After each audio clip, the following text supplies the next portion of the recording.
Welcome, Seeker, to this explainer. Look, today, we're stepping straight into the shadows. We're going to look at the actual architecture of your own suffering. And I'll tell you right now, I am not here to hand you comfortable platitudes or, hold your hand through the dark. I'm here as your mentor on a tragic, mythic journey. We're guiding you through a profound text, a fable steeped in Nietzschean philosophy and philology that literally dissects the anatomy of our deepest struggles. I can give you the tools, the perspective, the advice, but understand this, I am not making the choices for you. The path to sovereign becoming, that is yours alone to walk. Let me ask you directly, Seeker. Do you feel it? Do you feel the literal crushing weight of what our text calls the frozen spine? When you look at your daily challenges, your personal setbacks, do they feel like a physical prison? Do you feel this absolute chilling isolation just pressing down on your sovereign will, totally suffocating your potential? You see, when you live in radical exile from the warm herd below, when you step away from the comforting illusions of the crowd, you enter this silent vacuum of your own making. Reality suddenly feels like an immovable stone. I know you felt this. You strive, you push, and yet that stone just presses right back against your will, threatening to turn all that restless striving into the gray ash of mere exhaustion. It drains your spirit entirely. But actually, this exhaustion, it's really just the beginning of our fable. Section 1. The weight of absolute isolation. Exiled from the warm herd. Okay, so let's dive into this existential gravity. The wanderer in our source text stood exactly where you stand now, right upon the jagged peaks of the highest mountain, feeling the literal crushing weight of absolute isolation. Every howling storm in your daily life, every setback, it appears as this cold testimony to your exile. But I really need you to understand something. You are absolutely not alone in feeling this. This heavy, immovable stone of reality, it's actually the required starting point for anyone who dares to seek their own sovereignty. So I've got to ask, do you read your life as a dead syntax, seeker, or as a living, shifting text? Are you blindly following the inherited morality of the world, just accepting your failures as permanent scars? Or are you ready to pick up the pen and rewrite the very nature of your existence? Section 2. Reading the shifting text. Escaping the Valley of Scholars. To do this, you have to become a tragic philologist. Now, a regular philologist studies the history and origins of words, but a tragic philologist, they study the history and origins of their own suffering. You have to realize that the universe and all the struggles within it, they aren't some divine commandment that you're forced to passively obey.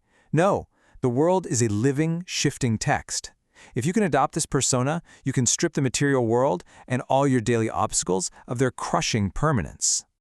Here is your new philological maxim. All that is transitory is only a symbol. Think about that. The literal obstacles in your path, the rejections, the heartbreak, financial strains, they're not permanent walls. They're merely temporary markers on a much grander spiritual journey. They're symbols pointing directly toward your ultimate evolution. Let me probe your history for a second. Think of the exhausting failures you carry around with you every single day. Are your past errors heavy chains of guilt, binding you to the valley floor? Or are you willing to see them as the raw roots of your spiritual evolution? Section 3. Untangling your poetic metaphors. A radical etymological untangling.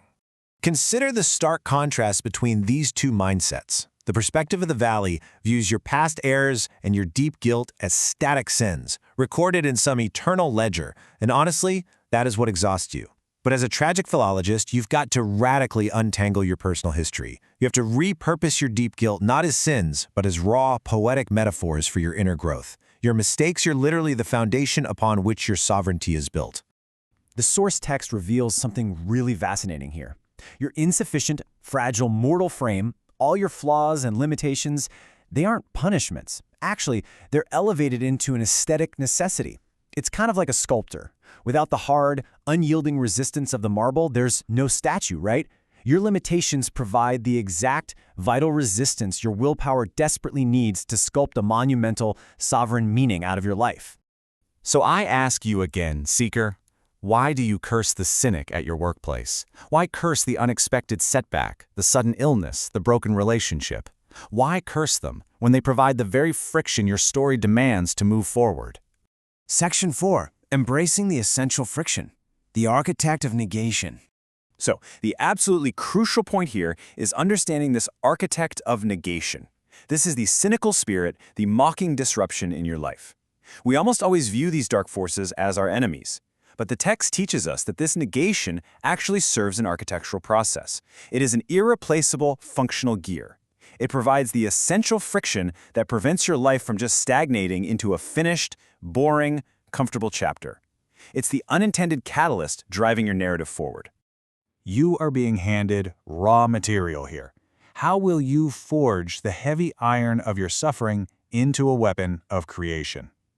Knowing that this friction is essential, what action are you going to take today to utilize the antagonists in your own story?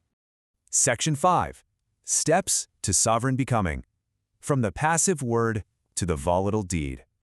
All right, here are the specific steps derived from our text to turn your daily friction into personal, creative growth. Step 1. Recognize the passive word. This is your current stagnation, where you're just letting life happen to you, reading the dead syntax. Step 2. Accept the essential friction. Seriously, stop fighting the presence of the architect of negation. Accept that the mockery, the setbacks, the cynicism, they are functional gears meant to challenge you. And step 3. Transmute the weight. You must convert the passive word into the volatile deed. Take that heavy iron of negation and use it as raw material for experiential growth. When life mocks you, act. Turn that friction into the energy of your own evolution.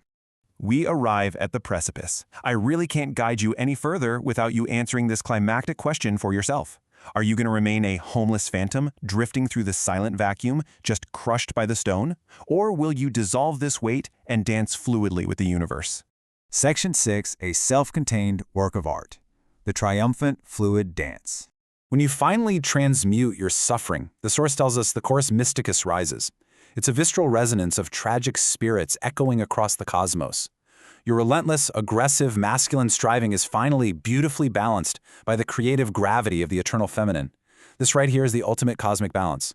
You're no longer fighting the immovable stone. You're flowing around it, using its gravity to propel your dance.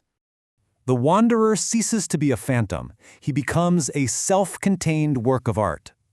The crushing weight is not lifted by some external savior riding down from the clouds to rescue you. No way. The agonizing friction of existence is distilled into a grand cosmic symphony. You justify your own life entirely through the act of your own creative transmutation. Your art, your sovereign becoming, is literally the only salvation you need. And so our fable concludes, but your reality begins. I've shown you the architecture of your suffering.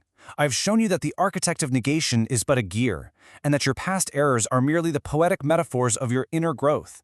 Here is the hammer, seeker. I can only hand it to you. I can't swing it for you.